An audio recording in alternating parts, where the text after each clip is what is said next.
Bugtong ang dakbayan sa Talisay lang sa lalawigan Sugbo ang ipabot sa Modified Enhanced Community Quarantine tungod sa nagsaka nga kaso sa mga nagpositibo sa COVID-19. Ang report ni Fe Marie Dumabo. Ubos sa MECQ, gitugta ng pipila ka mga establishmento nga makabalik na sa naanda nilang patigayon.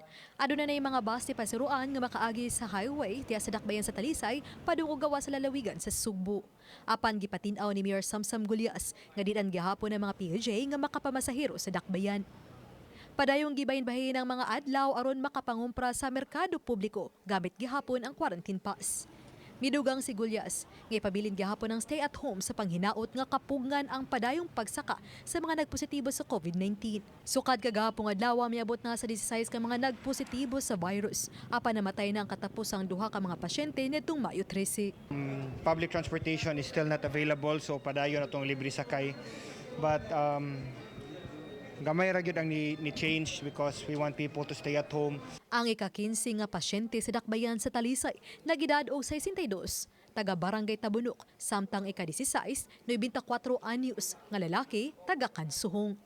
Nadala ang duha sa Talisay City District Hospital. Apan nabalaka ang mayor kay wa nasayod ang kabanay nga COVID-19 positive ang patient 15. Ug nga nahaya pa kini ug nalubong kagahapon lang. The death certificate didn't say that he was a COVID suspect, pero giswab sa district. We didn't know, they didn't coordinate with us na ilang giswab. So giswab pag May 13, 6 days after na positive. Gipay gayo na ang contact tracing ug pag-isolate sa mga kabanay sa duha ka mga namatay. Hangyo sa mayor ngadto sa Department of Health nga mogawas na unta ang mga resulta sa swab test nga gihimo sa niagi pang mga simana atol sa contact tracing.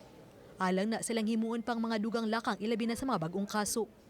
Unom sa mga COVID patient nga namatay parihong naghambin ng daan ug mga sakit. Uban ni Cleofer Lumayag, ako si Fe Marie Dumabok, Balitang Bisdak.